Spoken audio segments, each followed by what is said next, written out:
میرا ذاتی خیال ہے کہ حکومت کو ابھی بھی نظر ثانی کرنی چاہیے، پاکستان تحریک انصاف کو جلسہ کرنے کی اجازت دینی چاہیے. پاکستان تحریک انصاف کے قافلے جو ہیں پورے پاکستان سے نکلے ہوئے ہیں، انہوں نے آنا ہے. کچھ جلاؤ گھراؤ نہیں ہوگا، کچھ غلط نہیں ہوگا، پرامن ہوگا. آپ کو دو سینئر ذمہ دار لوگوں نے، ایک صوبے کے وزیر اعلیٰ نے اور اپوزیشن لیڈر نیشنل اسمبلی نے کہہ دیا کہ ہم چوٹ بھی بولا ہے نا، پھر آپ غلط کر رہے ہیں نا. دیکھیں جماعت اسلامی کو آپ جلسہ دھرنا کرنے دیں، JUF کو آپ جلسہ کرنے دیں. 144 لگانا تو تحریک انصاف کے لیے لگانا ہے، جلسہ نہیں کر سکتے صرف تحریک انصاف نہیں کر سکتی. انتظامیہ روکتی ہے تو پی ٹی آئی کیا کرے گی؟ میری مدبانہ گزارش ہوگی انتظامیہ سے کہ وہ اس قسم کے ہوچے ہتھکنڈے نہ استعمال. اگر ہوا تو کیا کرے گی؟ مجھے ابھی تک جواب نہیں ہے. میں آپ کی طرف آ رہی ہوں، لاسٹ میں آپ کی طرف آ رہی ہوں. پاکستان تحریک انصاف ہر لحاظ سے پرامن رہے گی اور پرامن رہنا چاہتی ہے، گارنٹیڈ.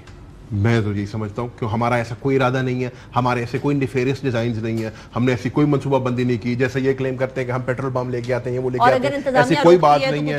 صرف عوام آ رہی ہے ملک میں قانون کی بالادستی کے لیے، ملک میں آئین اور قانون کے تحفظ کے لیے، اور ان کو آنے دینا چاہیے. ابھی بھی حکومت کو اس پہ نظر ثانی کرنی چاہیے. آپ کی طرف اب میں آتی ہوں.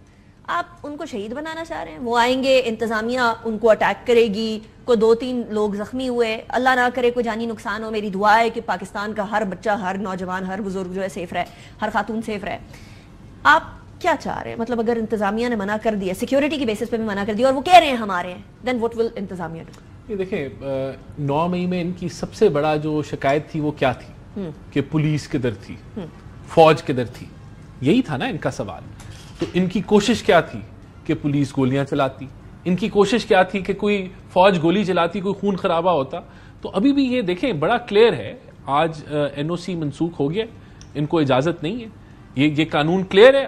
ایک بچہ جو ان کے ساتھ جس کو یہ لے کے آ رہے ہیں ان کے لیے کلیئر ہے کہ یہ نہیں اجازت. تو اب اگر جماعت اسلامی کو اجازت نہیں دیکھیں وہ اس وقت کی انتظامیہ نے اس کو دی نہیں دی مجھے نہیں پتا. نہیں میں آپ کو بتاتا ہوں، ابھی پرسوں میرے خیال سے ڈی چوک وہ ریڈ زون کے اندر ایک وہ جماعت اسلامی والے آ گیا، پتہ نہیں کون آئے، تو ان کو بالکل وہاں سے ریموو کیا گیا. اور یہ دیکھیں ہمارا کیپٹل ہے، اس کو ہم ایویں کھل کے کہیں آؤٹ آف کنٹرول سچویشن ہو جائے. کیپٹل کے اندر نہیں آ رہے، وہ ترنول مجھے پتا ہے، لیکن بات یہ ہے کہ جو سیکیورٹی تو انتظامیہ ہیوی ہینڈڈنس سے کام لے گی. دیکھیں جو وہاں پولیس والا جو چوکی پہ کھڑا ہوتا ہے اس کو صرف یہ پتا ہوتا ہے کہ 144 مثال کے طور پہ اگر لگا ہوا ہے تو اس کو میں نے وائلیٹ نہیں ہونے دینا، یا اس کے اوپر جو احکامات ہوتے ہیں اس نے ان کو کرنا ہے. تو یہ اگر اس سے لڑائی لڑیں گے تو اس نے تو صرف آرڈر امپلیمنٹ کرنا ہے. تو اب دیکھیں اب بات یہ ہے کہ میں تو آج بھی سمجھتا ہوں کہ ان کا پورا ارادہ ہے کہ کوئی تصادم ہو، کوئی لڑائی جھگڑا ہو، کوئی جو ہے یہ معاملات آگے بگڑیں اور یہ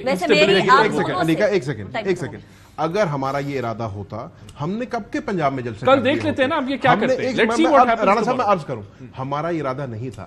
ہم آج تک پنجاب میں اس لیے باہر نہیں نکلے کیونکہ ہمیں یہی خدشہ تھا کہ خون ریزی ہوگی، مار کٹائی ہوگی، ہمارے بندے خراب ہوں گے. آپ نے ہمیں اجازت دی ہے، ہم موبلائز ہوئے ہیں، ہم نے اپنے لوگوں کو جلسے کی کال دی ہے. اب 11th آور پہ آپ اس کو ریووک کر رہے ہیں، یہ غلط ہے. میری عرض یہ ہے آپ دونوں حضرات سے کہ اپنی اپنی جماعتوں کو کسی بھی طریقے سے تصادم کی طرف نہ جانے دیجیے گا. یہ عرض ہے، میں بالکل پروگرام اینڈ کر رہی ہوں. کل کوئی اس طرح کا سینیریو ڈیولپ نہ ہو کہ کوئی پولیس سیگمنٹ کی طرف جا رہی ہو، کوئی کسی طریقے سے پولیس یا پھر کسی طریقے سے PTI کے کسی شخص کو زخمی نہ کیا جائے. یہ میری گزارش ہے. اسی کے ساتھ میں اپنے سیگمنٹ کو ریپ اپ کروں گی. اس کے بعد ہم لوگوں نے ایک اور بڑے امپورٹنٹ ٹاپک کے اوپر بات کرنی ہے.